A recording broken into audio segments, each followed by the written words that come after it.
भागासाठी जे शास्त्र भाग निवडण्यात आलेला आहे. पहिला शास्त्र भाग जुन्या काळामधून देशाचं पुस्तक, याचा 49 अध्याय 9 ते 19 वचनापर्यंत प्रणाली वागणाऱ्या जुन्या करारातील प्रथम शास्त्रपाठ यशया याचा ग्रंथ, त्याचा 49वा अध्याय आणि 9व्या ओळीपासून शास्त्रपाठास प्रारंभ होतो. तू बंदीत असलेल्यास म्हणावे बाहेर या, अंधारात आहे त्यास म्हणावे उजेडात या. ते रस्त्यावर चरतील, सगळ्या उजाड टेकड्यावरही त्यास चारा मिळेल. त्यास तहान भूक लागणार नाही, जळी व ऊन यांची बाधा त्यास होणार नाही. कारण त्याचवर दया करणारा त्यांचा नेता होईल. पाण्याच्या झऱ्यावर तो त्यास नेईल. मी आपले सर्व पर्वत धोपट मार्ग करेन, माझे राजमार्ग उंच होतील. हे पहा, हे लांबून येत आहेत. हे पहा, हे उत्तरेकडून व पश्चिमेकडून येत आहेत. हे सिनी लोकांच्या देशातून येत आहेत. हे आकाशात जय जयकार कर, हे पृथ्वी आनंद कर. अहो पर्वतांनो जयघोष करा, कारण परमेश्वराने आपल्या लोकांचे सांत्वन केले आहे. आपल्या पिडलेल्या लोकांवर दया केली आहे. यावर सियोन म्हणाले, परमेश्वराने माझा त्याग केला आहे, प्रभू मला विसरला आहे. स्त्रीला आपल्या पोटच्या मुलाची करुणा येणार नाही, एवढा तिला आपल्या तान्ह्या बाळाचा विसर पडेल का? कदाचित स्त्रियांना विसर पडेल, पण मी तुला विसरणार नाही. पहा, मी तुला आपल्या तळहातावर कोरून ठेवले आहे. तुझे पोट नित्य माझ्या दृष्टीसमोर आहे. तुझी मुले त्वरेने येत आहेत. तुझा नाश करणारे, तुला उजाड करणारे तुझ्यातून निघून जात आहेत. आपले डोळे वर कर, चहूकडे पहा, ते सर्व एकवट होऊन तुझकडे येत आहेत. परमेश्वराचे वचन असे आहे की, माझ्या जीवाची शपथ, तू खरोखर त्या सर्वांस अलंकाराप्रमाणे देशील. नववधूप्रमाणे तू त्यास आपल्या अंगावर घालीशील. तुझी उजाड व ओसाड स्थळे व तुझी उद्ध्वस्त भूमी याविषयी म्हणशील, तर तुझ्या ठाई वस्तीला जागा पुरणार नाही. तुला ग्रासून टाकणारे दूर केले आहे. येथे प्रथम शास्त्रपाठ सभा. दुसरा शास्त्र भाग नवीन काळामध्ये प्रेषितांचे कृत्य, याचा 3रा अध्याय पहिल्या वचनापासून ते 10व्या वचनापर्यंत. पुस्तक चला प्रेषितांचे कृत्य यातील 10 वचन. नवऱ्या भिकाऱ्याला बरे करणे. एकदा पेत्र व योहान हे प्रार्थनेच्या वेळेस 3ऱ्या प्रहरी मंदिरात जात होते. तेव्हा जन्मतः पांगळा असा कोण एक माणूस होता. त्याला उचलून नेऊन मंदिरात जाणाऱ्याजवळ भीक मागण्यासाठी प्रति दिवशी मंदिराच्या सुंदर नामे दरवाजाजवळ ठेवीत असे. पेत्र व योहान हे मंदिरात जाणार आहे असे पाहून त्यांनी भीक मागितली. तेव्हा पेत्र व योहान त्याला निर्भूत पाहून म्हणते, आम्हाकडे पाहा. तेव्हा त्याचपासून काही मिळेल अशी आशा धरून त्याने त्यांकडे लक्ष लावले. पेत्र म्हणाला, माझ्याजवळ सोन्याचे काही नाही, जे आहे ते तुला देतो. नासोरी येशू ख्रिस्ताच्या नामाने चाली लाव. आणि त्याने त्याचा उजवा हात धरून त्याला उठली देतो. तेव्हा त्याची पावले व बोटे त्या तळपाजवळ आली. तो ओढी मारून उभा राहिला व चालू लागला. आणि तो चालत उड्या मारीत व देवाची स्तुती करीत त्यांच्याबरोबर मंदिरात गेला. त्याला सर्व लोकांनी चालताना व देवाची स्तुती करीताना पाहिले. आणि जो मंदिराच्या सुंदर दरवाजाजवळ भीक मागण्यासाठी बसत असेल तो हाच आहे असे त्यांनी त्याला ओळखले. तेव्हा त्याला जे घडले व ते त्यावरून ते आश्चर्याने व विस्मयाने जास्त येथे शास्त्रवत प्रभो तुमस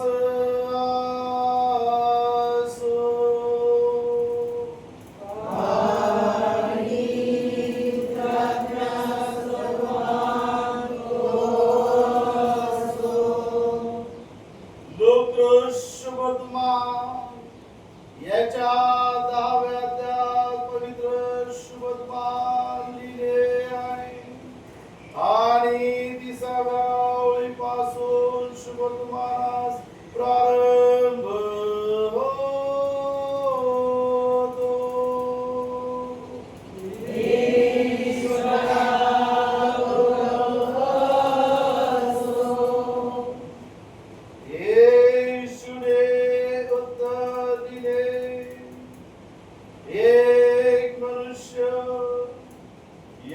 उठले मिळवून खाली यरियो जात असताना लुटारूच्या हाती सापडला.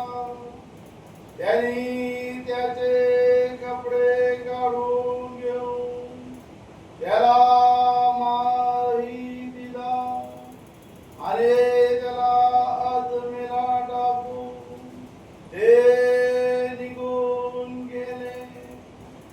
मग एक याजक सहज त्यास वाटेने खाली जात होता. तो त्याला पाहून दुसऱ्या बाजूने चालता झाला. तसाच एक लेवी त्या ठिकाणी आला आणि त्याला पाहून दुसऱ्या बाजूने चालता झाला. मग एक शमरोनी त्या वाटेने चालला असता तो होता तेथे आला आणि त्याला पाहून त्याचा कळवा आला. त्याने जवळ जाऊन त्याच्या जखमास तेल व द्राक्षरस लावून त्या बांधल्या आणि त्याला आपल्या जनावर बसून उतार शाळेत आणले व त्याची काळजी घेतली. दुसऱ्या दिवशी त्याने 2 रुपये काढून उतार शाळेच्या रक्षकाला देऊन म्हटले, याची काळजी घ्या आणि त्यापेक्षा जे काही अधिकचा ते मी परत आल्यावर तुम्हाला देईन.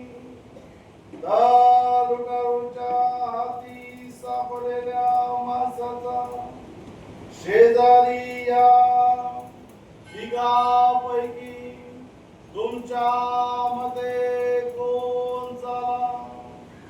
तो म्हणाला, त्याच्यावर दया करणारा. तो येशूने त्याला म्हटले, जा आणि तूही तसेच कर. हे प्रभू येशू ख्रिस्ताचे शुभनाम आहे.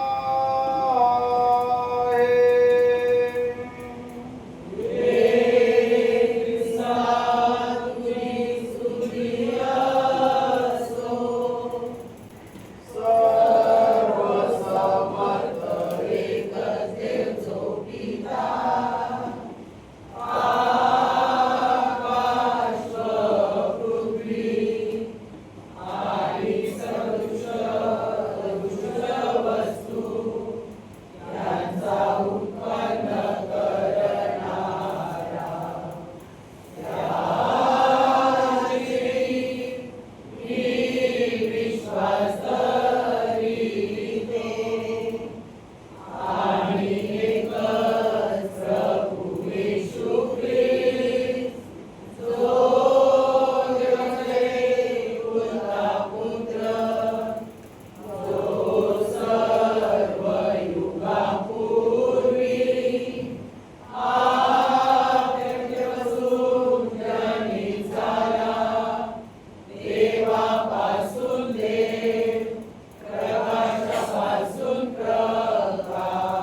डे हा सेलिब्रेट आपण करत आहोत.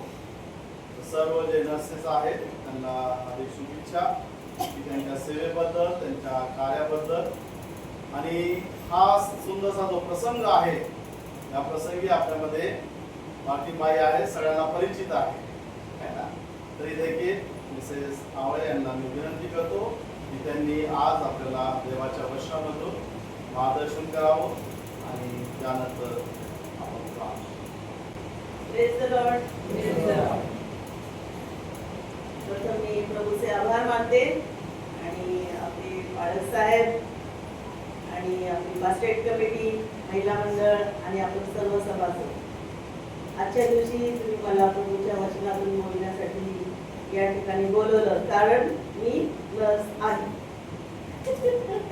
आणि म्हणून तुम्ही मला बोलवलं आहे. त्याबद्दल बाळासाहेबांचे आणि आपल्या सर्वांचे पुन्हा एकदा मी आभार मानते.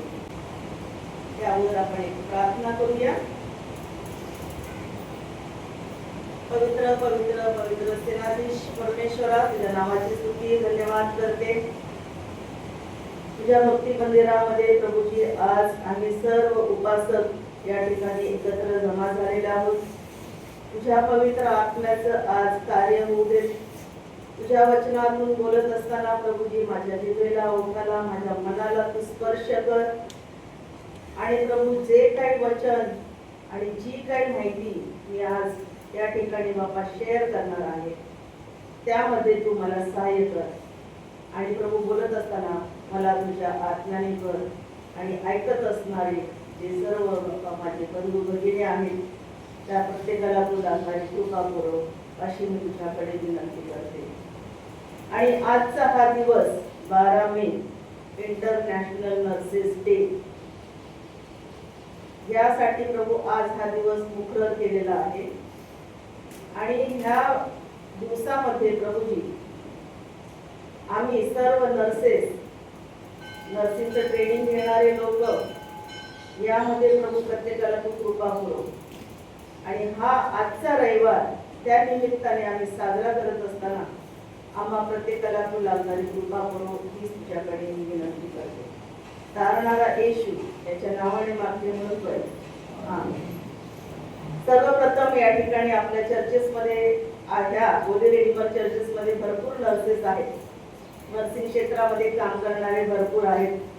त्या सर्वांना हा जो आपला इंटरनॅशनल नर्सेस डे सुखाचा, आनंदाचा आणि सर्वांना हार्दिक शुभेच्छा. आता 12 मे म्हटलं की सगळ्यांच्या समोर फ्लोरेन्स नाइटिंगेल ही माहिती आहे आणि तिच्याबद्दल थोडीशी माहिती सांगणं मला गरजेचं वाटतंय, म्हणून मी थोडक्यात माहिती सांगते. बऱ्याच जणांना ती माहिती आहे, आमच्याकडे भरपूर या ठिकाणी नर्सेस लोक आहेत, त्यांना सुद्धा माहिती आहे, तरी थोडक्यात मी सांगते. फ्लोरेन्स नाइटिंगेल यांचा जन्म 12 मे 1820 या साली झाला. इटलीच्या फ्लोरेन्स शहरामध्ये एक धनाढ्य ब्रिटिश कुटुंबामध्ये त्यांचा जन्म झाला आणि कुटुंबाच्या इच्छेच्या विरुद्ध त्यांनी हा व्यवसाय म्हणा पत्करला. 1853 ते 1856 मध्ये क्रिमियन युद्ध झाले. रशिया विरुद्ध फ्रान्स आणि ब्रिटन आणि ऑटोमन साम्राज्य, त्या ठिकाणी भयंकर असे युद्ध झाले आणि रशियाच्या मध्य पूर्वेचा विस्तार वाढत चालला होता. तो रोखण्यासाठी आणि ऑटोमन साम्राज्य याचं रक्षण व्हावं म्हणून हे खूप मोठं युद्ध झालं आणि हे पहिलंच युद्ध होतं. त्यामध्ये मग रेल्वे, टेलिग्राफ, नंतर विस्फोट, तोफगोळे, नंतर नौसैनिक यांचा सगळ्यांचा वापर त्या ठिकाणी केला गेला. आणि ह्या युद्धामध्ये बरेच जे सैनिक होते ते मारले गेले, बरेच सैनिक होते ते जखमी झाले, तर त्यांची काळजी घेणारा कोणच नव्हतं. मग त्यावेळेला त्या फ्लोरेन्स नाइटिंगेल पुढे आल्या आणि त्यामध्ये त्यांनी पुढाकार घेऊन जखमी जे सैनिक होते त्यांची ते काळजी घेऊन आले. परंतु त्यामध्ये कॉलरा सारखा मोठा आजार त्या ठिकाणी आला. आता एखादी साथ आली, कोविडच्या काळामध्ये आपण सर्वांनी पाहिलेलं आहे कशा पद्धतीने आपण त्या ठिकाणी त्याच्यावरती मात करून पुढे गेलो होतो. तर त्या दिवसामध्ये कॉलराची साथ आली होती आणि कॉलराच्यामुळे अनेक सैनिक जास्त प्रमाणात मृत्यू पडत होते ह्या जखमांपेक्षा. मग त्यावेळेला त्यांच्या असं लक्षात आलं की आता कॉलरा माहिती सगळ्यांना माशांमुळे हाऊस फ्लाय त्याच्यामुळे होतो आणि त्या ठिकाणी सगळीकडे खूप प्रमाणामध्ये रक्त, त्याचप्रमाणे अस्वच्छता, त्याचप्रमाणे सुविधा व्यवस्थित नव्हती, पाणी नव्हतं. आता रणांगणाच्या भूमीवरती तसं सगळ्या गोष्टी असतात आणि त्यामुळे काय झालं, ह्या सैनिकांमध्ये कॉलराची लाट आली आणि जास्त मृत्युमुखी पडू लागले. मग त्यावेळेला फ्लोरेन्स नायटिंगेलच्या लक्षात आलं आणि मग त्यांनी स्वच्छतेवरती भर दिला. त्याचप्रमाणे स्वच्छ पाणी, वातावरण स्वच्छ, ह्या सगळ्या गोष्टी कशा मिळतील आणि मग हे मृत्यूचं प्रमाण त्यांनी आटोक्यामध्ये आणलं आणि मग त्या ठिकाणी मग त्यांनी पुढे जाऊन रुग्णांची ही सेवा केली. आता 1860 मध्ये त्यांनी सेंट थॉमस हॉस्पिटल लंडन या ठिकाणी nightingale training school for nurses सुरू केलं आणि मग रुग्णांच्या प्रकृतीचा आराखडा, पाय चार्ट, आराखडा म्हणजे एखाद्या पेशंटचं सगळं हिस्ट्री त्या ठिकाणी लिहिली जाते. त्याच्यावरून कळतं की ह्याला किती वाजता ताप आला होता, ह्याला किती वाजता ह्याला अस्वस्थ झालं होतं, किंवा किती वाजता ह्याचा बीपी डाऊन किंवा ह्याचं HP जो SpO2 जो ऑक्सिजन लेवल आहे ती कमी झाली. त्याचा एक त्यांनी चार्ट तयार केला. त्या चार्टमुळे काय झालं, त्यांना ह्या आरोग्यविषयीची आकडेवारी पटकन त्यांना कळून आली की कोणाला कसं किती वेळा प्राधान्य द्यायचं आणि कुठला पेशंट जास्त सिरियस आहे आणि कुठल्या पेशंटकडे काय लक्ष द्यायचं, हा त्यांनी आराखडा तयार केला. आणि आत्ताच्या युगामध्ये आपण पाहतो आता टेक्नॉलॉजी खूप वाढलेली आहे, त्यामुळे मॉनिटर असतो, नंतर सगळ्या गोष्टी अवेलेबल आहेत. आधुनिकीकरणामुळे सगळ्या गोष्टी बऱ्याच आता अवेलेबल आहेत, त्यामुळे पटकन तो फ्लो चार्ट आपल्याला दिसतो आणि त्यानुसार पेशंटला आपल्याला ट्रीटमेंट लवकर देता येते. मग अशा ह्या विरोधात्मक परिस्थितीमध्ये त्यांनी रुग्णांची सेवा करत असताना आपल्या स्वतःच्या जीवाची पर्वा न करता, स्वतःला इन्फेक्शन होईल याचा विचार न करता त्यांनी काम करायला सुरुवात केली. म्हणून त्यांना लेडी विथ द लॅम्प अशी उपाधी दिली. कारण त्यावेळेला अंधार होता, लाईट्स नव्हत्या, काय नव्हत्या. त्या भीषण रात्रीमध्ये सुद्धा त्या ह्या कंदी घेऊन त्या लोकांची सेवा करत होत्या. मग 1850च्या दशकामध्ये आधुनिक जी नर्सिंगची स्थापना झाली. मग त्याच्यानंतर नर्सेस डेचा प्रस्ताव 1953 साली, बघा 1850 मध्ये त्यांनी सुरुवात केली होती. 1953 साली एक अमेरिकेचे जे आरोग्य विभागाचे अधिकारी होते, त्यांचं नाव डोरोथी, यांनी राष्ट्राध्यक्ष त्यावेळेचे जे होते आयझेनहॉवर यांना हा प्रस्ताव दिला की नर्सेस डे साजरा करावा. परंतु त्या नर्सेस डेला मंजुरी मिळाली नाही. मग मंजुरी मिळाली नाही तरी पण काय काय गोष्टी करत असताना क्रांती करावी लागते. तर ह्या नर्सेस ह्या गोष्टी आपला नर्सेस डे सेलिब्रेट व्हावा म्हणून प्रयत्नशील होत्याच. मग 1965 पासून त्या सुरू करायला सुरुवात केली आणि मग 1974 मध्ये 12 मे हा आंतरराष्ट्रीय परिचारिका दिन म्हणून अधिकृतपणे आता सगळेजण आपण साजरा करत आहोत. तर कुठली तरी गोष्ट करायला काहीतरी क्रांती करावी लागते, चळवळ करावी लागते. अशाच प्रकारे नर्सेसनी हे केलं. ठीक आहे, परंतु हा नर्सेस डे जो आहे आपण साजरा करतो तर त्याचं काय महत्व आहे, का आपण साजरा करतो, तर परिचर्या क्षेत्रामध्ये जे आव्हानाची गरज आहे, जी जागृतीची गरज आहे आणि ती निर्माण करण्यासाठी आणि सर्व नर्सेस क्षेत्रामधल्या लोकांना एक स्वतःला कार्यबळ त्यांना मिळावं, त्यांना एक स्वतःचं आत्मरक्षण करण्यासाठी किंवा स्वतःच्या बळावरती जे काम करतात त्याच्यासाठी त्यांचा कुणीतरी सन्मान करावा अशी प्रत्येकाला इच्छा असते ना, की माझा कुणीतरी सन्मान करावा. आणि मग हा 12 मे हा दिवस जो आहे हा नर्सेस डे म्हणून सेलिब्रेट आपण सध्या या ठिकाणी करत आहोत. आता अमेरिकेमध्ये 1998 म्हणजे आत्ताच 30 वर्षापूर्वी, समजा 28-29 वर्षापूर्वी 8 मे रोजी, म्हणजे दर वर्षाचा 8 मे हा जो आहे हा नॅशनल स्टुडंट नर्सेस डे म्हणून अमेरिकेमध्ये साजरा केला जात आहे आणि त्याच्यामध्ये थोडा आता आपल्या नर्सिंग क्षेत्रामध्ये पण मला असं वाटतं ते आता आलेलं आहे की 8 मे हा नर्सेस स्टुडंटसाठी करावा. आपल्यामध्ये ट्युटर आहेत, आपल्यामध्ये मेट्रन आहेत, आपल्यामध्ये मेल नर्स आहेत, आपल्यामध्ये सिस्टर इन्चार्ज आहेत आता सध्या ह्या चर्चमध्ये. तर त्यामुळे हे सगळ्यांना हे ते माहितीच आहे. तर आता आपण इंटरनॅशनल डे जो दिवस आपण पाळतो हा नर्सेसचा, त्यामध्ये एक थीम सुद्धा तयार केलं जातं आणि 7-8 वर्ष झाली की आता हे थीम साजरं केलं जातंय. त्या थीम नुसार दरवर्षी एखादं थीम असतं आणि एखादा विचार असतो. तर त्याच्यावरती आपलं लक्ष केंद्रित करण्यासाठी ह्या वर्षाचं जे 2026 जो थीम आहे तो आहे आवर नर्सेस आवर फ्युचर आणि इम्पॉवर्ड नर्सेस सेव्ह लाईव्स. आपल्या परिचारिका आमचे भविष्य आणि सक्षम परिचारिका जीव वाचवतात. हे ह्या वर्षाचं 2026चं थीम आहे.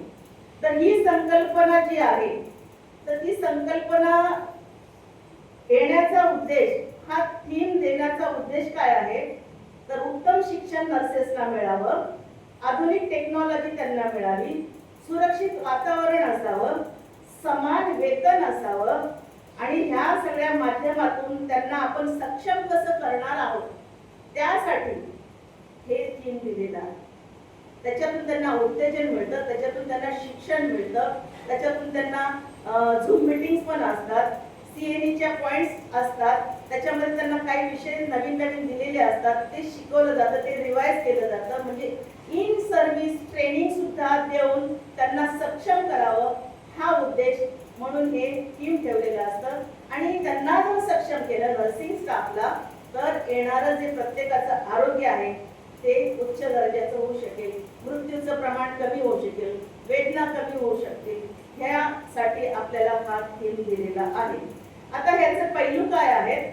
व्यावसायिक ताणतणाव यावरती उपाययोजना, नेतृत्वाची भूमिका, सुरक्षित वातावरणाचं समर्थन, त्याचप्रमाणे जागतिक संदर्भ जो आहे तर मनुष्यबळाची कमतरता आणि रुग्णांच्या वाढत्या मागण्यानुसार त्या पार्श्वभूमीवर परिचारिकांना एक पाठिंबा दिला जातो.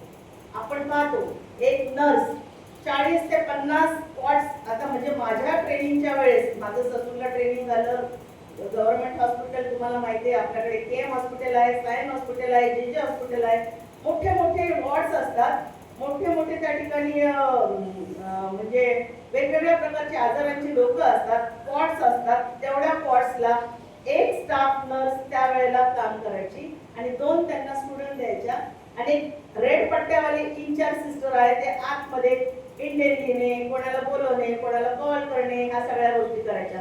म्हणजे एक स्टाफ जी आहे तिला एवढे 50-60 पेशंट त्या पॉटवरचे सगळे पाहावे लागायचे. त्यावेळेला विचार करा तुम्ही. आणि आताची सध्या पण तशीच आहे. हॉस्पिटलमध्ये नर्सेस कमी आहेत, पेशंट जास्त आहेत आणि पेशंटच्या वेगवेगळ्या मागण्या असतात, वेगवेगळे त्यांच्या समस्या असतात. एकीकडे सलाईन संपतं, सिस्टर इकडे सलाईन संपतं. एकीकडे खोकला येतो, सिस्टर मला कसं तरी होत आहे. मग दुसरीकडे असतो, दुसरा म्हणतो सिस्टर माझी वेळ झालेली आहे, सिस्टर मला आता ब्लड घ्यायचा आहे, माझा टाइम झाला आहे. तर एक सिस्टर कुठून ती फिरणार, धावणार. परंतु आता सध्याचं वातावरण तसं नाहीये. आता थोडेसे लोक वाढवलेले आहेत, स्टुडंट्स पण ठेवलेले आहेत, परंतु त्यावेळेला अशी परिस्थिती होती, रुग्णांच्या संख्येमध्ये वाढ होती आणि मनुष्यबळ कमी होतं. तर त्यांना हा पाठिंबा मिळण्यासाठी मग हा एक टीम आपल्यामध्ये आणला आणि कशी आपली नर्सिंगची सिस्टीम चांगली होईल त्यासाठी हा एक टीम ठेवलेला आहे.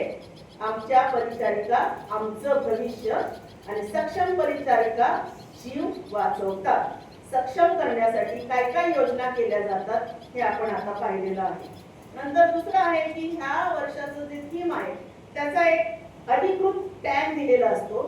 तुम्ही जर गुगलवर किंवा तुम्ही जर फेसबुकला बघितलं तर हा हॅशटॅग आहे, #IND 2026 आणि दुसरं आहे #आवर नर्सेस आवर फ्युचर हे आहे.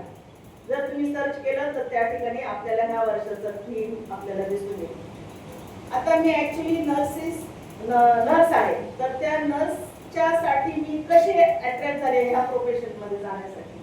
माझी मावशी नर्स होती, तिची ती सुंदर सुंदर कॅप, तिचा तो छान छान असा ड्रेस, अक्षरशः त्या ड्रेसलाच घालून मी म्हटलं मी पण नर्सिंगच करणार, मी पण नर्सच होणार. दुसरी एक मावशी होती माझी, ती आपल्याकडे मिशनच्या दवाखान्याच्या गाड्या असायच्या, तर त्या दवाखान्याच्या गाडीत गावोगावी जाऊन खेड्यापाड्यामध्ये जाऊन त्या ठिकाणी एक डॉक्टर, त्या ठिकाणी एक नर्स आणि एक त्या ठिकाणी एक कंपाऊंडर असायचा आणि एक ड्रायव्हर, तर ती पण अशीच गाडीमधून जायची. तर त्यावेळेला म्हणजे बघा, आता मी तेव्हा 7वीत 8वीत 9वीत 10वीत असेल, त्यावेळेला त्यांचा पगडा माझ्यावरती पडला की मावशी रोज गाडीमध्ये जाते, दुसरी मावशी रोज अशी छान छान कॅप घालते, छान छान दिसते. आणि तो एक फोटो हॉस्पिटल मधला असा कीप सायलेन्सचा आठवतो सगळ्यांना, कॅप घातलेली सिस्टर, आता ती दिसत नाही फोटो. तर ह्या कॅपच्या अट्रॅक्शनमुळे आणि ह्या ड्रेसच्या अट्रॅक्शनमुळे ऍक्च्युली मी नर्स झाले. नाही तर माझे वडील टेलिफोन एक्सचेंज मध्ये होते, मला ते म्हणत होते की टेलिफोन एक्सचेंज मध्येच तू जा, परंतु नाही, मला ते मावशी सारखंच व्हायचं. आणि त्यावेळेला मग मी ते नर्सिंगच्या ट्रेनिंगला गेले आणि माझं नर्सिंगचं ट्रेनिंग घेतलं आणि मी सध्या नर्स म्हणून रिटायर झाले, देवबापाची स्थिती असते. तर आता ह्या कॅपचं थोडंसं मी उदाहरण सांगते, जी कॅपची थोडीशी माहिती सांगते. तर हिचा उगम जो आहे या कॅपचा, ख्रिस्ती युगात नर्सच्या पांढऱ्या वस्त्रातून झाला, जी सेवा, नम्रता आणि भक्तीचं प्रतीक दर्शवते.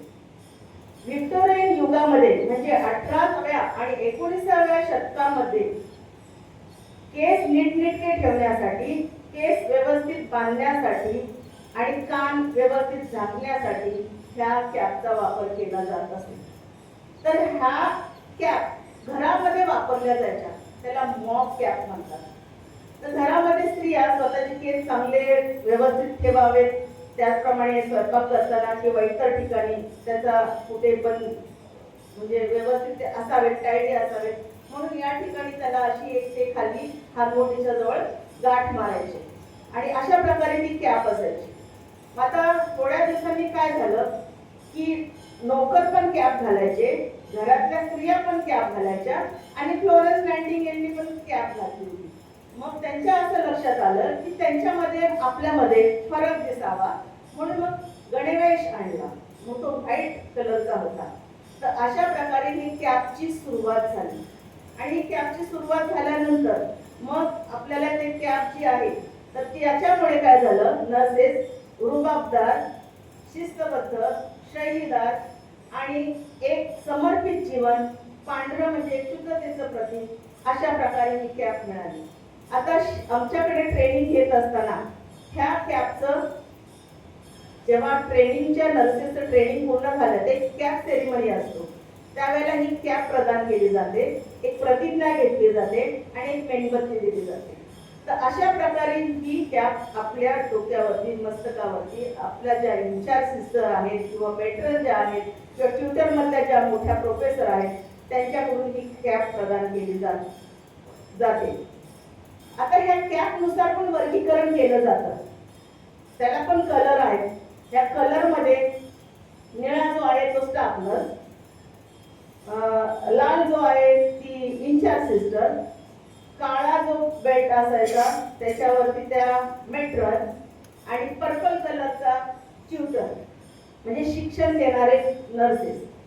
तर अशा प्रकारे कॅटेगरी ठरवली जायची आणि मग कळायचं की हा बाबा ह्या पदावरती ह्या सिस्टर आहेत, बरोबर ना, ज्या नर्सेस आहेत ते. तर मग काय झालं, आता सध्या त्याचा ऱ्हास होत गेला आणि ऱ्हास होत चाललाय. कारण आता सध्या लोकांचं असं म्हणणं आहे तर कॅप्समुळे जास्त इन्फेक्शन होत होतं. कोण म्हणतंय त्या कॅप स्वच्छ नसतात, कोण म्हणतं ते कसं तरीच दिसतं. मग हे सगळे प्रकार होत गेले. मग नंतर काय म्हणायला लागले, आता सध्या मेल नर्सेसची वाढती संख्या पाहून युनिसेक्स असावं, म्हणजे दोन्ही समान असावेत, म्हणून ह्या कॅपचा आता ऱ्हास होत चालला. बरोबर असं वाटतंय का? कारण ह्या कॅपमुळे एक शैलीदार, एक रुबाबदार, एक छान असं वाटायचं, त्याचा आता कालांतराने ऱ्हास होत चाललाय आणि त्याबरोबर आपल्याला पण आता जायचं आहे. जसं जग चाललेलं आहे त्यानुसार आपल्याला चालायचं आहे, काही हरकत नाही. असो, आता परिचारिका ख्रिस्तासारख्या सेवेचे मूर्तिमंत उदाहरण कसे आहे? एक त्या करुणा करणारे असावेत, सामर्थ्य असणारे, जबाबदारपणा असणारे, मदत करणारे, निर्णय घेणारे, विश्वासू, कौतुक करणारे, वेळ देणारे, निस्वार्थी असणारे, संवाद साधणारे, प्रोत्साहन देणारे आणि इतर काही. हे सगळे गुण नर्सेस मध्ये असावेत जे ख्रिस्तामध्ये होते. आता नर्सेस हा पेशा फक्त ख्रिस्ती लोक पहिले लोक जास्त त्या ठिकाणी जात होते, परंतु आता त्या ठिकाणी काही राहिलेलं नाही. कोणी पण आता जातं, ज्याचं शिक्षण चांगलं आहे ते लोक पण आता जातात.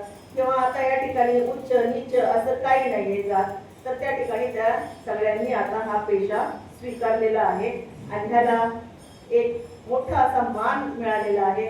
आपल्या देशामध्ये नर्सेसला एवढं नाही समजलं जात, परंतु बाहेर गावी आउट ऑफ इंडिया गेल्यानंतर नर्सेसला खूप मोठ्या प्रमाणात ग्रेड 1चं ऑफिसरचं पद असतं आणि तशा प्रकारे त्यांना वेतन देखील असतं.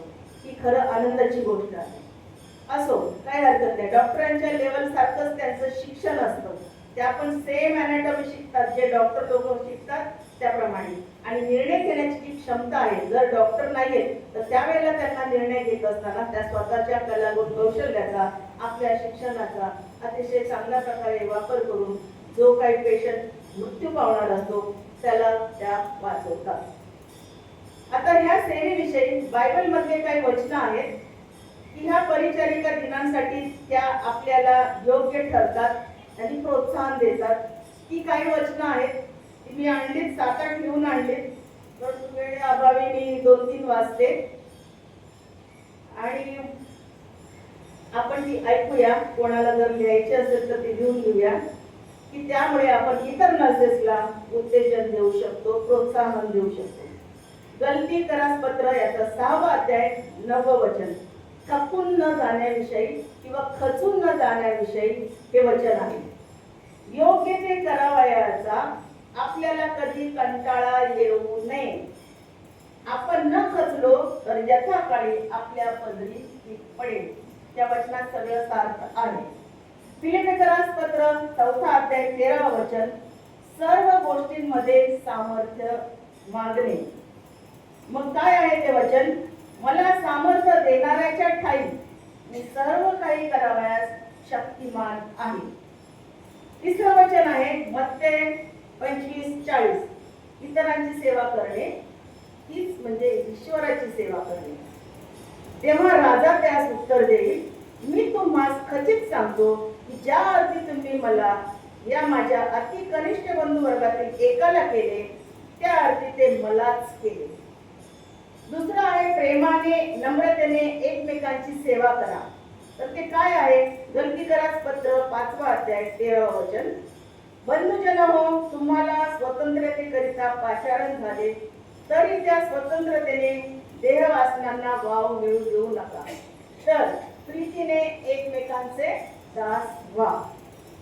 आणि जे काही आपण करणार आहोत ते आपण मनाने, पूर्णपणे मनाने केलं पाहिजे. अतिशय आपलं अंतःकरण, आपलं जे काही सगळे विचार झोपून आपण प्रत्यक्ष पेशंटची सेवा करायला पाहिजे. म्हणून कलेक्टरास पत्र 3रा अध्याय 23 आणि 24 मध्ये काय म्हटलेलं आहे?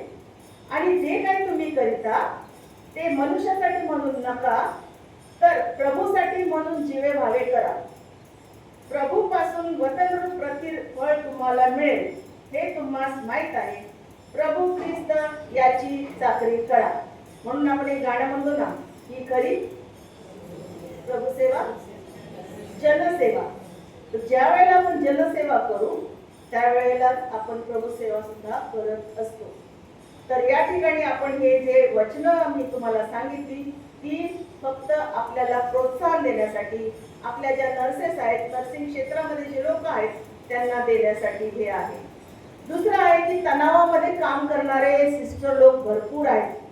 घरातलं टेन्शन, गाडी पकडायची आहे, पंचिंग करायचंय, थंब करायचंय, सिस्टर इंचार्ज येऊन बसले असतील, एचओडी येऊन बसले आहेत, पेशंट वाट पाहत आहेत, जी आम्हाला आता ओव्हर देणारी सिस्टर आहे, आता जी निघून जाणार आहे, तिचं टेन्शन, घराचं टेन्शन, या तणावाखाली बरेच नर्सेस असतात.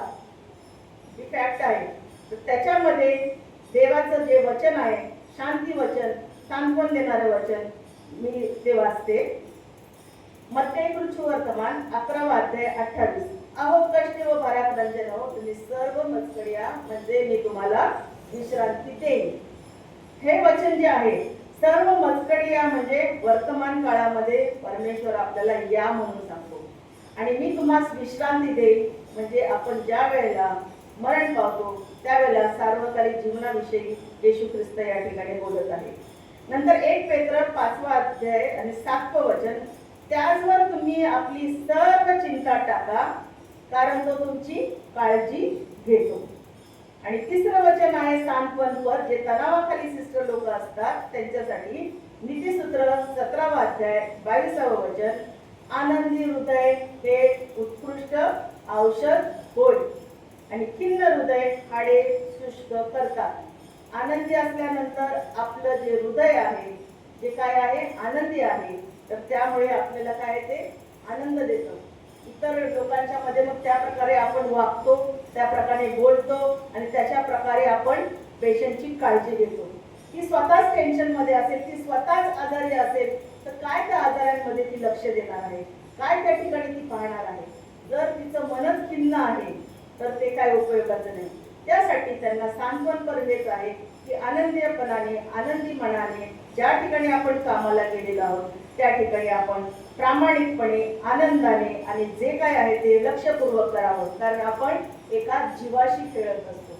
त्यामुळे बॅचवरचा नंबर, नंतर ते जे काही गोळ्या आहेत त्याच्यावरचा नंबर, इंजेक्शनचा नंबर, बरोबर तोच डोस आहे का, बरोबर तेच इंजेक्शन आहे का, हे अतिशय काटाक्षपणे आपण त्याच्याकडे नजर ठेवून आपल्याला ते द्यायचं असतं.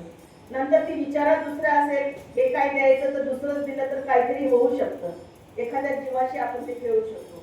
म्हणून नर्सेस आनंदी असणं अतिशय गरजेचं आहे आणि प्रभू सगळ्या नर्सेसला अशी कृपा करू. त्यावेळेला आपण आता वचनाकडे जाऊया.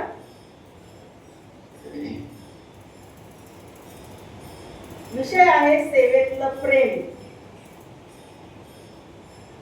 हे सेवेतलं प्रेम जे आहे, मत्तेय वर्तमान 25 अध्याय 36 वचन, मी आजारी होतो तेव्हा माझा समाचार घेतला. मी आजारी होतो तेव्हा तुम्ही मला भेटायला आला. विचार करा, कोणी जर आजारी असेल आणि आपण त्यांना भेटायला गेलो तर त्यांना कितीतरी आनंद होतो, बरं वाटतं. सांत्वनपर आपण त्यांना शब्द देतो, बोलतो त्यांच्याशी, त्यांना काय हवं नको विचारतो, काय लागेल तर मला तुम्ही कळवा, मला तुम्ही सांगा असं आपण बोलतो. आणि अशा प्रकारे आपण त्यांना मदत केली पाहिजे, म्हणजे आपल्या सेवेतलं त्यांना प्रेम दिलं पाहिजे. देवाचं जे हृदय आहे निसंकोचपणे आपण तशाच पद्धतीने त्यांच्यावरती प्रेम केलं पाहिजे. ते त्यांच्यामध्ये असतं, नर्सेसमध्ये असतं, ते बेफिकर नसतात, पण त्यामध्ये त्यांना ते असायला पाहिजे देवाचं हृदय, आणि ते असावं. म्हणून आपण इतरांच्या सेवेमध्ये आपलं स्वतःचं जीवन झोकून दिलं पाहिजे, समर्पित जीवन आपलं असायला पाहिजे, त्यांची काळजी आपण घ्यायला पाहिजे, म्हणजे देवाच्या हृदयाप्रमाणे आपण त्यांची काळजी घेतली पाहिजे. दुसरं आहे परिचारिकांचे हात म्हणजे देवाचे हात. जे काय तुम्ही त्याला कराल ते प्रेमाने करा, आनंदाने करा. त्याचप्रमाणे आपल्याला त्या ठिकाणी किळस वाटता कामा नये. असे अतिशय काय काय म्हणजे रुग्ण आहेत की त्यांच्या जखमातून स्मेल येतो, वास येतो, खराब झालेले असतात, आणि तरीही आपल्या नर्सेस किळस न येता प्रेमाने त्या ठिकाणी काम करतात. त्यांना जखमांना पट्ट्या बांधतात, ते स्वच्छ करतात, इंजेक्शन देतात, हाडजीड न करता, न ओरडता प्रेमाने त्यांना त्यांच्या हाताने त्या सर्व गोष्टी करतात. एक गोष्ट मला आत्ताच आठवली. ज्या वेळेला मी ट्रेनिंग पिरियड मध्ये होते त्यावेळेला ससून हॉस्पिटलच्या बाहेर कोण एक अशी वृद्ध स्त्री होती. तिला घेऊन आले ते लोक आतमध्ये. ऍडमिट केल्यानंतर मग सिस्टरचं काम असतं, बार्बरला बोलव, मग तिचे सगळे केस काढले, तिला क्लीन केलं, आंघोळ घातली, गाऊन घातला. तर तिच्या इकडे मोठं असं होल पडलं होतं, इथे कसली तरी जखम झाली होती आणि त्या जखमेमधून सगळी घाण दुर्गंध येत होती आणि त्याच्यामध्ये आळ्या झाल्या होत्या, मोठ्या मोठ्या अशा, आणि त्या काढायच्या होत्या. मग त्यावेळेला मी तिथे उभे होते आणि माझ्याबरोबर ते डॉक्टर सर्जन उभे आणि दुसऱ्या सिस्टर उभ्या. मी 3ऱ्या वर्षाला होते, मला अजून आठवतं. मला त्यांनी दाखवलं असं असं करायचंय, असं असं ते काढायचं. मग त्यांनी तुम्हाला सुरुवात करून दिली. त्यावेळेला तर मला मास्क वगैरे पण वापरत नव्हतो. 87 सालाची गोष्ट सांगते मी, 86-87 सालामध्ये मास्क वगैरे काय प्रकार नाही. आणि ट्रेनिंग पिरियड मध्ये मी होते आणि मग त्या ठिकाणी ते काढत असताना किडनी ट्रे होता आणि ह्या वेळेला मावश्या वगैरे आपण आता कसं लगेच, ए मावशी इकडे ये, इथे उभा राहा, ए मामा इथे ये, इथे उभा राहा. त्यावेळेला मावश्या पिवश्या नाही, स्टुडंट असताना मग त्यांनीच बघायचं ते, त्यांनीच सगळं करायचं ते. मग तो किडनी ट्रे आणला, मॅकिंटॉश आणला, टर्पेंटाईन नावाचं जे औषध आहे ते टाकलं तिच्या त्या जखमेमध्ये. एवढी ओरडत होती ती आणि त्याच्यातून पटपट पटपट ते आळ्यावरती आल्या आणि मग त्या एक एक एक एक एक एक त्या मला काढाव्या लागल्या. परंतु त्या दिवशी ती जी वृद्ध स्त्री होती, ते सगळं झाल्यावर ड्रेसिंग वगैरे केल्यावर शांतपणे झोपली. ती खूप रडायची, खूप ओरडायची, तिला वेदना होत असतील ना आतमध्ये.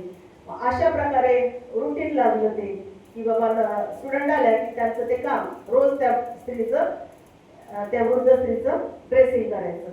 आणि अशा प्रकारे ती नंतर खूप चांगली झाली, बरी झाली. त्याच्यामुळे आम्हाला सगळ्यांना ते खूप आनंद वाटला. एक उदाहरण मी ते सांगितलं तुम्हाला.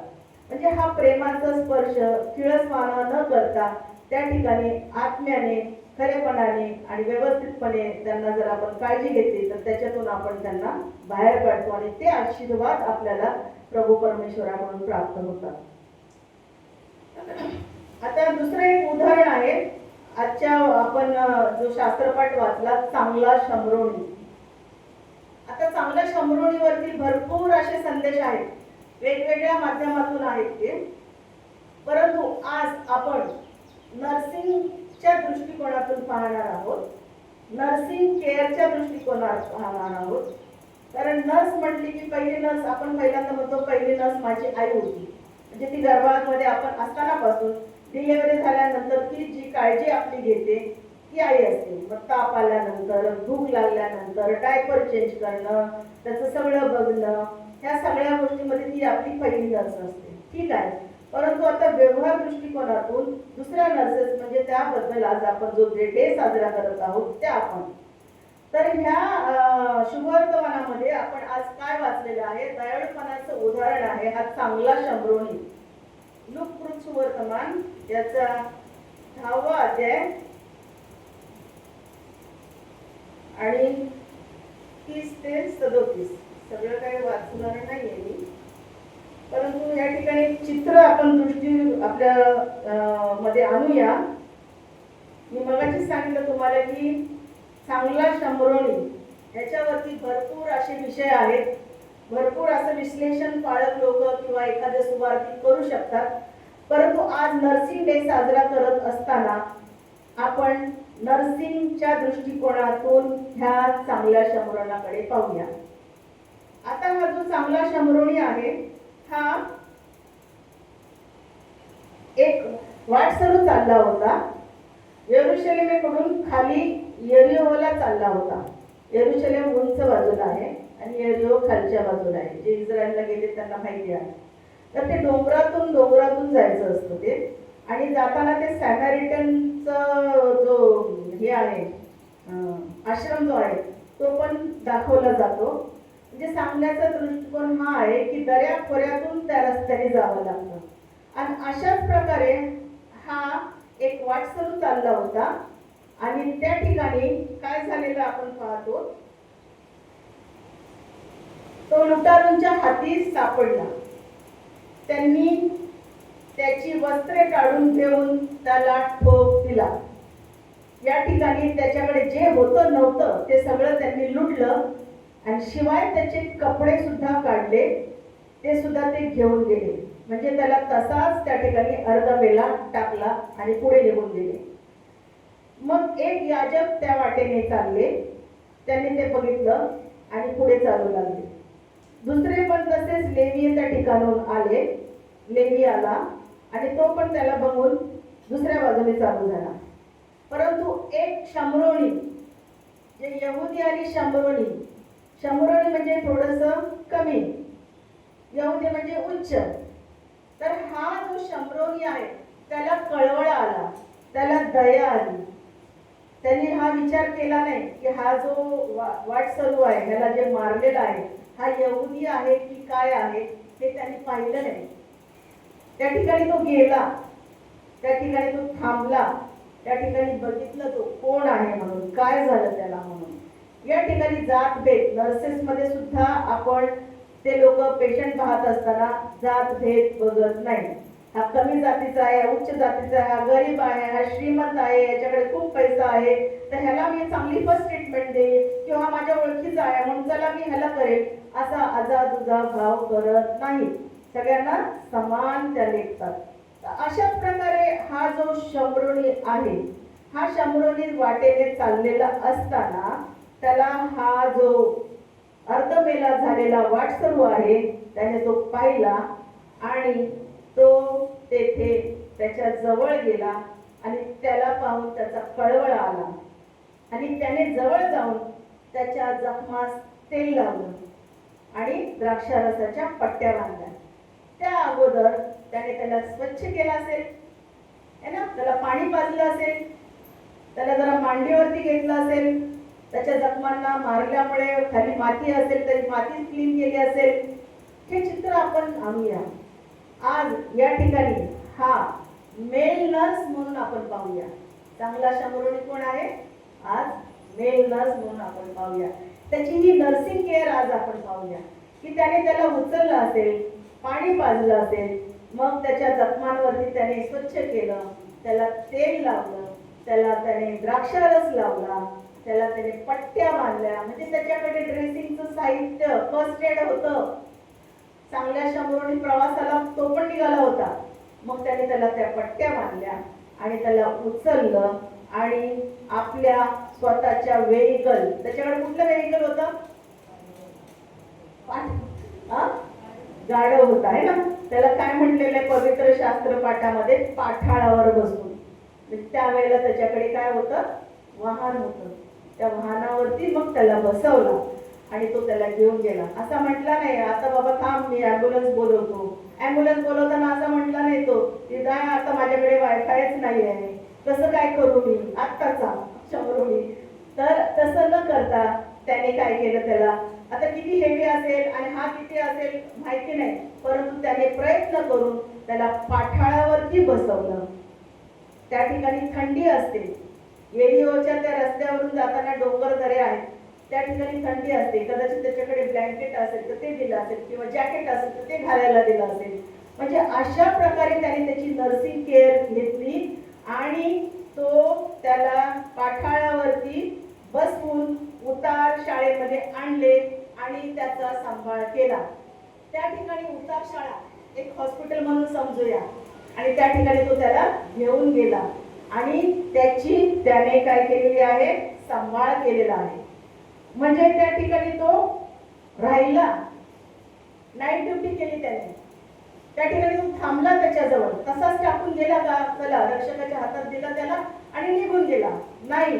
त्या ठिकाणी तो त्याच्याजवळ थांबला, त्याची काळजी घेतली. रात्रभर त्याची जखमा दुखत असतील, त्याचं डोकं दुखत असेल, त्याला ताप आला असेल, त्याला पाणी पाहिजे असेल, त्याला वॉशरूमला जायचं असेल, त्याला खायला पाहिजे असेल, ही सगळी काळजी तो घेत होता. त्यांनी ती घेतली. त्या ठिकाणी तो थांबला असं लिहिलेलं आहे. त्याचा सांभाळ केला आणि मग दुसऱ्या दिवशी निघते वेळेस त्याने 2 पावल्या काढून उतार शाळेच्या रक्षकाला देऊन म्हटले याचा सांभाळ करा. तो रात्रभर जागला, त्याच्यासाठी थांबला त्या ठिकाणी आणि त्या ठिकाणी रक्षक किंवा कोण काय असेल तर त्या ठिकाणी त्याने काय दिल्या? हॅलो, 2 पावल्या दिल्या म्हणजे त्याने त्याचं नाईटचं बिल भरलं आणि मग तो म्हटला की ह्याचा तुम्ही सांभाळ करा, मी आता काळजी घेतलेली आहे, मी आता चाललेलो आहे, थोडासा पेशंट आता बरा झालेला आहे, तर तुम्ही आता त्याची काय करा, काळजी घ्या. मग दुसऱ्या दिवशी निघते वेळेस त्याने 2 पावल्याकडून उतार शाळेच्या रक्षकाला देऊन म्हटले याचा सांभाळ करा आणि यापेक्षा जे काही अधिक खर्चशील ते मी माघारे आल्यावर तुला देईन. म्हणजे हा पण कुठल्या तरी व्यवहारासाठीच निघाला होता, पुढे जाणार होता आणि पुन्हा तो यरीहोवरून यरूशलेमला परत जाणार होता. तर त्यावेळेला ह्याचा काही अधिक खर्च होईल, लगेच त्याला तू बाहेर काढू नकोस, त्याला तू ठेव, त्याला बरं होऊ दे, त्याला पायावर उभा राहू दे, त्याला अगदी स्टेबल होऊ दे आणि मग जो काही खर्च लागेल तो मी तुला परत आल्यानंतर त्याचं जे काय आहे ते सगळं मी तुला देईन. ही एवढी खात्री त्याने त्याला दिली आणि त्यांनी त्या रक्षकाला काय केली, ओव्हर दिली. नर्सेस ड्युटी सुटताना पेशंट कुठचा आहे, ह्याला काय द्यायचं आहे, ह्याला कुठलं औषध द्यायचं आहे, डॉक्टरांची ट्रीटमेंट आहे, उद्या हे करायचं आहे, उद्या ते करायचं, आपण हँड ओव्हर करतो. त्याच्याच प्रकारे ह्याने या रक्षकाला हँड ओव्हर केलं आणि तो त्या ठिकाणावरून निघून गेला. मग या ठिकाणी लुटारूंच्या हाती सापडलेला जो इसम जो आहे, मग तो या ठिकाणातून निघून जात असताना इसमाचा शेजारी या तिघातून तुझ्या मते कोण झाला असा येशू हा दाखला देत असताना विचारतो की ह्याच्यामध्ये कोण असा होता चांगला शेजारी. तर त्यांनी सांगितलं ज्याने त्याचा कळवळ आला, ज्याने त्याची काळजी घेतली तो. मग जा आणि तू पण जाऊन तसेच कर. तर आज आपल्याला हेच आव्हान आहे, आपल्याला हेच देवाने आव्हान नर्सेस लोकांना दिलेलं आहे आणि इतरांना पण दिलेलं आहे. फक्त नर्सेसच नाही तर आपण आपल्या जीवनामध्ये घरामध्ये एक पेशंट असताना आपण त्याची काळजी घेतली पाहिजे. परंतु ह्या नर्सेस दवाखान्यामध्ये इतर कितीतरी लोकांची ती काय करत असतात, काळजी घेत असतात. तर त्या ठिकाणी त्यांनी असं करायला पाहिजे, निस्वार्थीपणे सगळ्या गोष्टी केल्या पाहिजेत आणि प्रेमाने त्यांना उठवून त्यांच्या कुटुंबाशी सुद्धा संवाद साधला पाहिजे, त्यांना प्रोत्साहन दिलं पाहिजे, पेशंटशी चांगलं बोललं पाहिजे किंवा आज आंटी तुम्ही खूप छान दिसता, मावशी तुम्ही खूप छान दिसता, लहान मुलं असेल तर आज अरे असं खूप टवटवीत दिसतो, त्यामुळे अर्धा निम्मा आजार त्यांचा निघून जातो. असे जे कलागुण कौशल्य नर्सेसमध्ये आहेत तर ते आपण जोपासायला पाहिजे. त्यामुळे अधिक आणि अधिक आपल्याला परमेश्वराकडून आपल्याला आशीर्वाद प्राप्त होईल.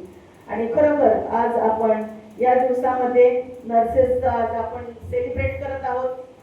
ते बरं वाटलं मला की काही चर्चेसमध्ये नाही होत, फक्त त्यांचा उभा राहून त्यांना प्रार्थना केली जाते, परंतु नर्सेस डे सेलिब्रेशन करणं आणि या ठिकाणी मला आनंद वाटतो की आपल्या ह्या चर्चमध्ये, होली रिडीमर चर्चमध्ये ट्युटर आहेत, नर्सिंग क्षेत्रातल्या मॅट्रन आहेत, स्टाफ इन्चार्ज आहेत, रिटायर्ड स्टाफ आहेत, स्टुडंट आहेत, मेल नर्स संजू आपल्यामध्ये आहेत, आणखी कोण आहे मला माहिती नाही, परंतु हा आपल्या चर्चसाठी एक मोठा अभिमान आहे. आता काही लोक रिटायर झाले, काही हरकत नाही, परंतु या ठिकाणी मला तुम्हाला हेच सांगायचं की ह्या जी सेवा आहे ख्रिस्ताने कितीतरी लोकांना बरं केलं, कळवळा त्याला सुद्धा आला, त्याने हाताला धरून त्यांना उठवलं, हाताला धरून त्यांनी चालवलं. अशा प्रकारचा येशू आपला जो आहे, किती रक्तस्रावी स्त्री होती, तिचा आजार बरा केला, त्यांनी कधी कोणाला भेदभाव केला नाही, तो पाप्यांच्या मध्ये जाऊन जेवत होता. अशा प्रकारे प्रभूची जी शिकवण आहे ती आपल्या आचरणामध्ये असावी. या ठिकाणी आज नर्सेस डे साजरा करत असताना फक्त नर्सेस डे नाही तर आपल्या सर्वांच्या मध्ये अशा प्रकारची भावना असावी, अशा प्रकारची सेवा असावी जी ख्रिस्तामध्ये होती. कारण ते दाखला विचारत असताना ते म्हटले मग ह्याच्यामध्ये कोण, येशू त्यांना विचारतो ह्याच्यात कुठला चांगला येसा, तर त्यांनी सांगितले की ज्याला त्यांचा कळवळ आला, ज्याने त्याचा सांभाळ केला तो, आणि तूही जाऊन तसेच कर. आणि ही शिकवण आपल्या 12 प्रेषितांच्या मध्ये पण आली.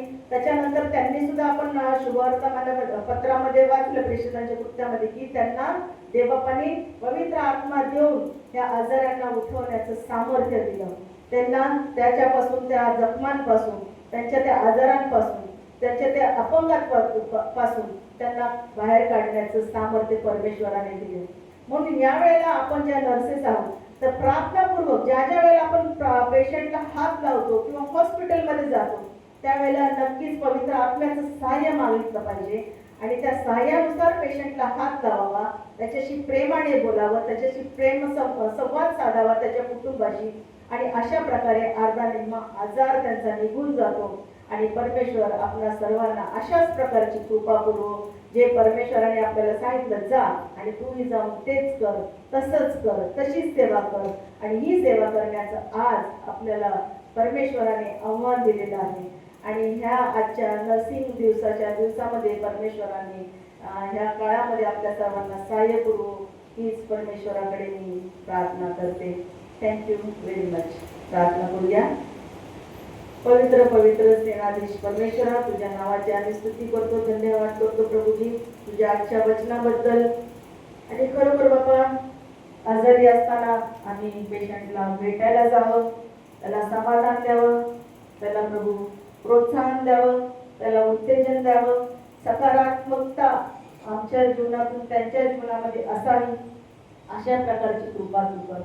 आणि त्याचप्रमाणे चांगला शंभरोनी आणि बाबा कसा त्याला कळवळा आला, कशी त्यांनी काळजी घेतली, कसं बाबा त्यांनी त्याचं अर्पण त्या ठिकाणी केलं, त्याने स्वतःचा पैसा दिला, त्या ठिकाणी त्याने स्वतःचा वेळ दिला आणि त्या ठिकाणी काळजी सुद्धा घेतली. अशा प्रकारची कृपा प्रभू आमच्या जीवनामध्ये असावी म्हणून तू आम्हा प्रत्येकाला तू सहाय्य कर. आणि या तुझ्या वचनाबद्दल मी खरोखर तुझे आज आभार मानते. मी जे काय बोलले प्रभू ते तुला मान्य असावेत आणि जे प्रभू चुकलं असेल त्याची तू दयेने कृपेने क्षमा कर. आणि प्रभूजी माझ्या इथे बसलेल्या सर्व माझ्या बंधू भगिनींना तू लागणारी कृपा पुरव ही तुझ्याकडे विनंती करते. तारणारा येशू याच्या नावाने मागते म्हणून तू ऐक. आमेन. आपल्या चर्चमध्ये आज श्री कोळंबकर साहेब आपले MLA जे 9 वेळेला जिंकून आले, गिनीज वर्ल्ड रेकॉर्डमध्ये ज्यांचं नाव आहे, त्यांनी सदैव आपल्याला एवढे सपोर्ट केलं आहे. याच्या अगोदरही निरनिराळे काम केलेले आहेत. त्यांचे पाऊल आपल्या चर्चमध्ये लागलेत म्हणून जोरदार टाळ्यांनी आपण त्यांचं स्वागत करूया. थँक्यू साहेब इकडे आल्याबद्दल. मी आमचे पाळक साहेबांचे धन्यवाद करते की त्यांनी आम्हाला ही अपॉर्च्युनिटी दिली. आणि आमचे सिनियर नर्सेस, आज आपण नर्सेस डे सेलिब्रेट करत आहोत.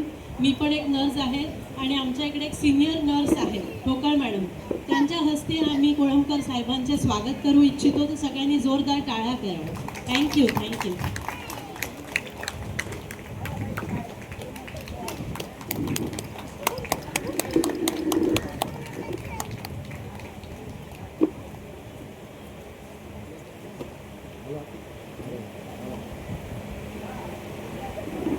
सगळ्यांना माहिती आहे आपले पास्टर आवळे साहेब आपल्याकडे होते, पहिली सेवा दिली आहेत, ते आज आपल्यामध्ये आले आहेत. तर त्यांना मी 2 शब्द बोलावे अशी विनंती करते की मॅडम तुम्ही 2 शब्द बोलावे.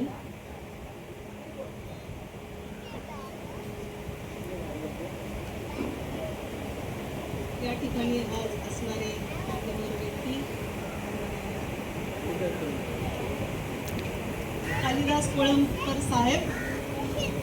ह्या वेळेला त्यांनी मला ओळखलं नाही आणि माझ्या पण पटकन लक्षात ते नाव आलेलं नाही, त्याबद्दल सॉरी. कारण आम्ही या ठिकाणी 2006 मध्ये होतो, त्यावेळेला आपण भेटलेलो आहोत. जेव्हा आमचे मिस्टर या ठिकाणी होते त्यावेळेला आपण भेटलेलो आहोत. परंतु ठीक आहे. आणि या ठिकाणचे असलेले पाळक साहेब, त्याचप्रमाणे मान्यवर व्यासपीठावर असलेले सर्व लहान थोर व्यक्ती, त्याचप्रमाणे समोर माझ्या असलेले सर्वजण, आज आम्ही आमच्या चर्चमध्ये परिचारिका दिन जो 12 मेला असतो तो आज आम्ही साजरा केला. आणि जनसेवा हीच ईश्वर सेवा कशी आहे आणि नर्सेसला प्रत्येक ठिकाणी येणारे जे आव्हान आहे ते आम्ही सर्वांनी कशा प्रकारे स्वीकारतो, त्यासाठी आज आम्ही आमच्या प्रवचनातून हे सगळ्यांना मार्गदर्शन केलं आहे. आणि नर्सेसचे जे काही त्यांचे जे कामं आहेत, जे काही शिक्षण पद्धती आहे, जी काही शिक्षण प्रणाली आहे, त्यामध्ये नर्सेसनी सक्षम व्हावं म्हणून यासाठी जे थीम आमचं होतं त्यावेळेचं आवर नर्सेस आवर फ्युचर आणि वी इम्पॉवर नर्सेस, या सगळ्या सक्षम नर्सेस, ह्या सगळ्या गोष्टी आज आम्ही ऐकल्या आणि त्यासाठी आम्ही आज सर्वजण त्यांचा सन्मान करत आहोत. तर त्या ठिकाणी असलेल्या सर्व नर्सिंगमधले असलेले सर्व आमचे स्टाफ, त्यांना मी प्रणाम करते, त्यांचे धन्यवाद करते आणि नर्सेसला आज तुम्ही हा सन्मान दिलेला आहे त्याबद्दल मी सर्वांचे आभार मानते. आणि आज मला स्पीकर म्हणून देवबापाच्या वचनातून बोलण्यासाठी मला तुम्ही संधी दिली त्याबद्दल मी देवाचे आभार मानते. धन्यवाद. करते की त्यांनी मॅडमचा सत्कार करावा, त्यांना फेलिसिटेट करावं. अंबल अंकल, सुहास अंकल आणि मिस्टर शैलेश पाटील.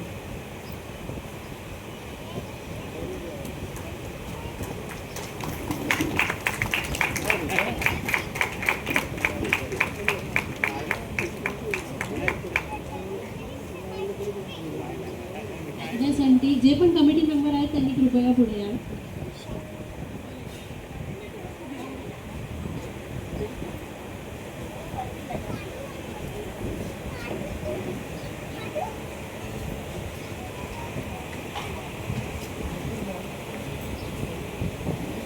थँक्यू. काळक साहेबांना विनंती करते, कोळंबकर साहेब तुम्हाला 2 शब्द आमच्यासाठी जर तुम्ही बोलू शकाल तर थँक्यू व्हेरी मच.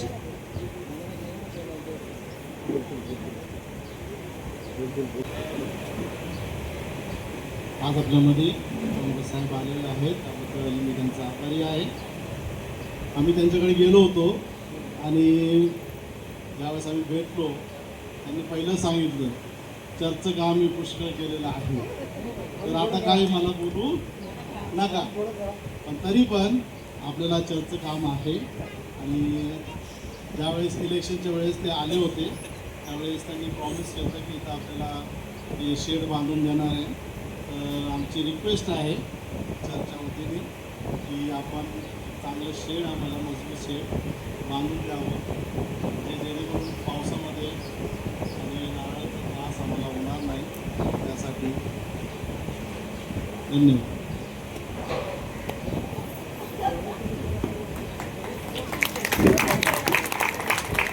त्याचप्रमाणे फेडरल बँकचे कर्मचारी आपल्यामध्ये आलेले आहेत आणि ते देखील नर्सेसचा सत्कार करणार आहेत. तर त्यांना मी विनंती करतो की त्यांनी पुढे यावं.